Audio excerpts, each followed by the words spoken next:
beaucoup de personnes qui sont pas d'accord avec ça. Ce qui compte, c'est pas les impressions. Ce qui compte, c'est finalement votre cerveau, comment est-ce qu'il fonctionne et qu'est-ce qui va être le plus efficient pour lui. Qu'est-ce qui va vous demander le moins de temps, le moins d'efforts pour avoir un maximum de résultats. Même si tout le monde se le recommande, même si vous trouverez des dizaines de comptes Instagram qui vont vous montrer comment faire des fiches, même si vos profs vont vous dire de faire des fiches, même si vos parents vont vous dire de faire des fiches et vos collègues vont vous dire de le faire, c'est pas efficient.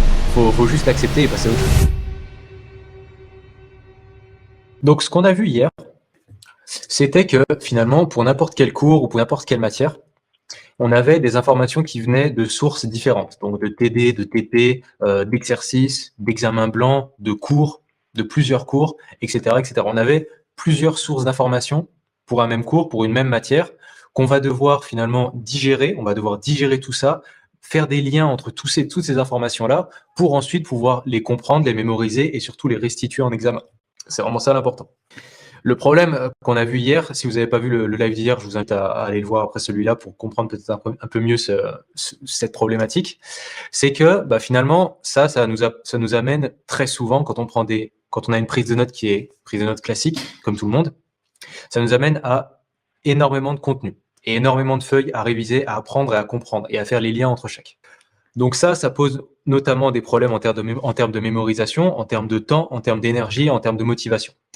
Et également, ça amène surtout de la confusion pour le jour de l'examen. Parce qu'on se souvient plus vraiment telle information, dans quel contexte est-ce que je l'ai eu, de quelle source d'information est-ce qu'elle vient, est-ce que j'ai vu ça dans un TD, est-ce que j'ai vu ça dans un examen blanc, est-ce que j'avais vu ça dans le cours, etc. On essaie de se rappeler de nos feuilles, et en plus, c'est une prise de notes classique, du coup, toutes les feuilles se ressemblent, c'est écrit en noir sur une feuille en blanc, avec de temps en temps un peu de rouge, un peu de bleu, etc., etc. Mais toutes les feuilles se ressemblent, du coup, pour votre cerveau, c'est exactement la même chose.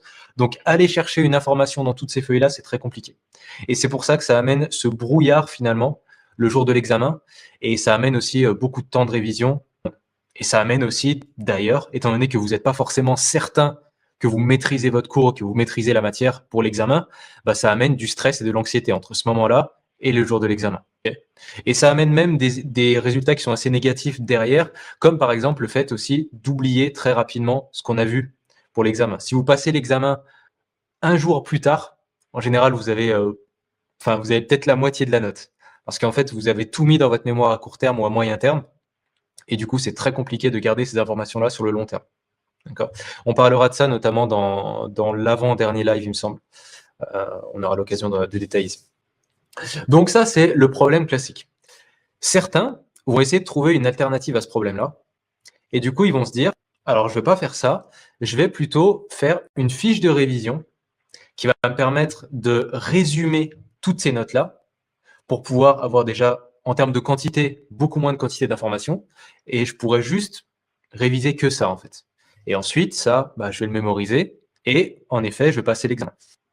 Alors là, en effet, il y a certains effets qui sont positifs, comme par exemple, en termes de densité de l'information, il y aura beaucoup moins d'informations à apprendre ici, parce que vous allez faire un travail de synthèse et de résumé. Et ici, un autre point positif, c'est qu'il y aura quand même moins de confusion le jour de l'examen, parce que vous avez fait l'effort d'essayer de rassembler ces informations-là, de créer des liens entre elles et de les synthétiser. Donc, deux effets positifs. Par contre, on va avoir notamment 5 problèmes majeurs que beaucoup négligent. Le premier problème, s'il veut bien par contre, le premier problème, c'est la linéarité. Je ne sais pas si vous vous rappelez, hier, on avait parlé du fait que la prise de notes classique, elle amenait de gros problèmes, notamment parce que c'est une prise de notes qui est linéaire et que notre cerveau n'est pas linéaire. Du coup, essayer d'intégrer des informations sous un certain format dans un autre format, ça demande soit beaucoup d'efforts, soit beaucoup de temps, soit beaucoup de motivation, ou soit les trois. Les feuilles de révision, les fiches de révision, dans l'immense majorité des cas, ça reste une prise de notes linéaire, donc ça ramène à tous les problèmes qu'on a cités hier. Le deuxième problème, c'est la perte de temps. Pourquoi? Parce que ça prend beaucoup de temps de faire une fiche de révision en général. Si vous avez un gros cours qui vous prend à la base 20-30 pages, vraiment le bon cours et le bon examen, faire une feuille de révision ou plusieurs fiches de révision pour ce cours-là, en général, ça prend un moment.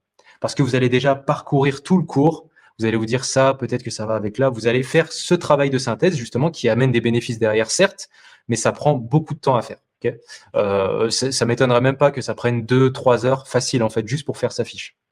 Et le problème, c'est qu'entre-temps, on n'a même pas encore commencé à réviser. On n'a même pas encore commencé à mémoriser les informations. Donc, super, à la fin, on a une super fiche.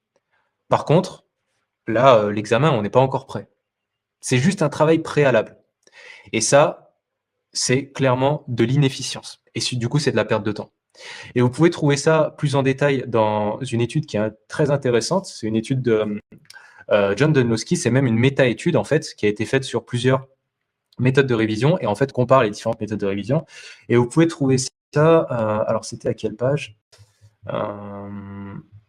ouais, vous pouvez trouver ça ici, voilà. C'est ce qu'ils appellent summarization en anglais. Et vous voyez en fait les résultats qu'il y a eu en termes de, au niveau des tests et au niveau de la mémorisation des informations. Entre les personnes qui faisaient des fiches, les personnes qui faisaient, par exemple, qui relisaient leurs cours, les personnes qui surlignaient leurs cours, etc., etc. Et vous voyez la différence. Okay. Donc, c'est cette étude-là. Je ne vais pas rentrer en détail dedans, mais vous pouvez aller voir. Juste pour vous dire que les fiches de révision, c'est quelque chose de pas efficient, c'est pas quelque chose que je sors de ma tête.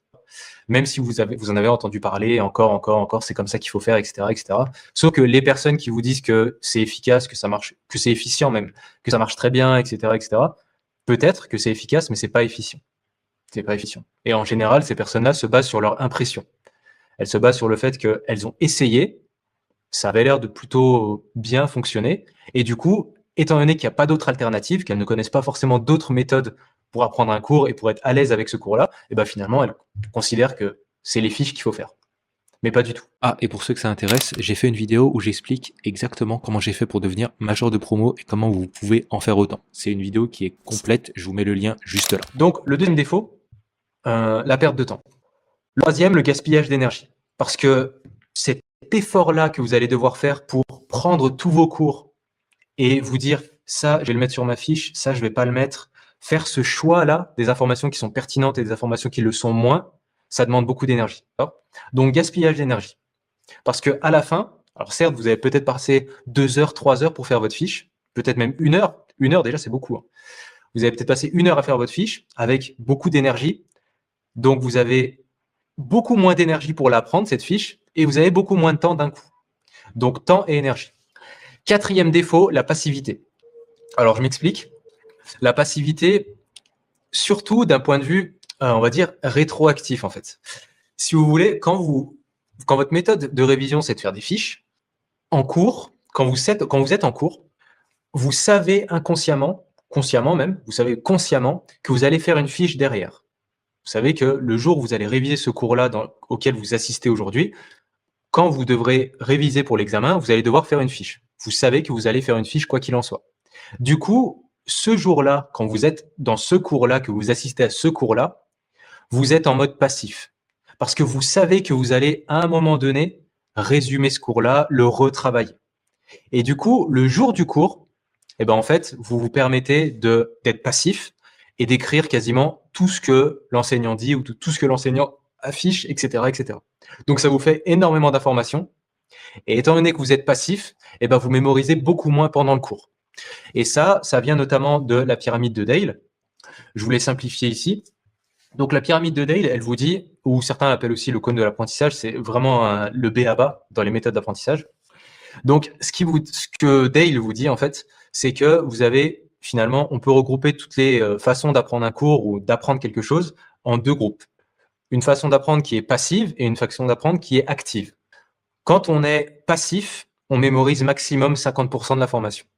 Donc, par exemple, le fait de écrire, qu'on nous dicte quelque chose et de l'écrire, ça, c'est passif. Donc, typiquement, ce que les étudiants qui font des fiches font en cours, à savoir juste dicter pour l'instant parce qu'ils savent qu'ils vont devoir résumer à la maison. Là, ils sont passifs. Donc, maximum, là, vous vous remémorez 50% de l'information. Alors que si vous étiez dans une posture active, et là, je vous renvoie aux notes compressées d'hier, parce que les notes compressées, c'est quelque chose qu'on utilise en direct en cours. Là, minimum, vous mémorisez 70% de l'information. Donc ça, c'est aussi un gros défaut des fiches de révision, c'est qu'on est en mode passif en cours. Et enfin, le dernier problème, le gros problème des fiches de révision, c'est ce que j'appelle l'illusion. C'est-à-dire que ça vous donne l'impression que vous avez bien travaillé et beaucoup travaillé et que vous êtes prêt. Et c'est faux. Comme l'étude le montre, parmi les conclusions de cette étude-là, et encore une fois, c'est une méta-étude, donc elle est très longue, enfin, je vous laisserai la voir en détail pour ceux qui veulent avoir plus de chiffres, etc. Dans la conclusion, ce qu'on vous dit, c'est qu'il y a 3 méthodes qui sont finalement inefficientes. faire des fiches de révision, surligner et relire son cours plusieurs fois. Et ça, John Donlowski, il les classe dans les méthodes qui sont inefficientes. Attention, ça ne veut pas dire qu'elles sont inefficaces. Ça ne veut pas dire qu'en faisant des fiches de révision, vous ne connaîtrez jamais votre cours. Mais ça veut dire que par rapport au temps que vous investissez et à l'énergie que vous mettez, les résultats sont pas à la hauteur. C'est ça la différence entre inefficace et inefficient. C'est peut-être efficace, mais c'est inefficient. Donc très important d'avoir ça en tête. Et le truc, c'est que voilà, ça vous donne cette illusion-là de vous dire que vous avez beaucoup travaillé, que vous êtes prêt pour l'examen, etc., etc. Et vous vous sentez peut-être même parfois confiant, alors qu'en fait, c'est pas du tout le cas et où on s'en rend compte soit le jour de l'examen, soit le jour des résultats de l'examen. Donc, à moins que vous ayez travaillé encore beaucoup sur cette fiche, en général, les résultats sont pas à la hauteur. Donc voilà. Voilà pour les fiches de révision.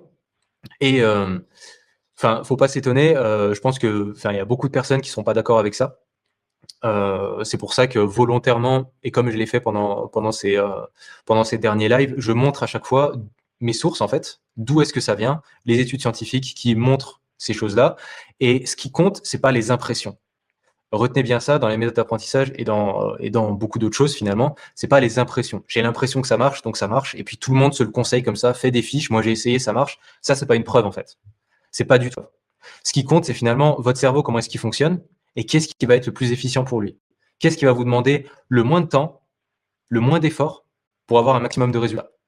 À moins que vous voulez volontairement passer beaucoup de temps sur une méthode et travailler votre cours longtemps pour avoir le même résultat à la fin, finalement, c'est un choix. Mais par contre, il ne faut pas prétendre que c'est la meilleure façon de faire, même si tout le monde se le recommande, même si vous trouverez des dizaines de comptes Instagram qui vont vous montrer comment faire des fiches, même si vos profs vont vous dire de faire des fiches, même si vos parents vont vous dire de faire des fiches et vos collègues vont vous dire de le faire, c'est pas efficient. Et finalement, faut juste l'accepter et passer à autre chose. Donc voilà. Voilà pour le contenu aujourd'hui sur les fiches de révision.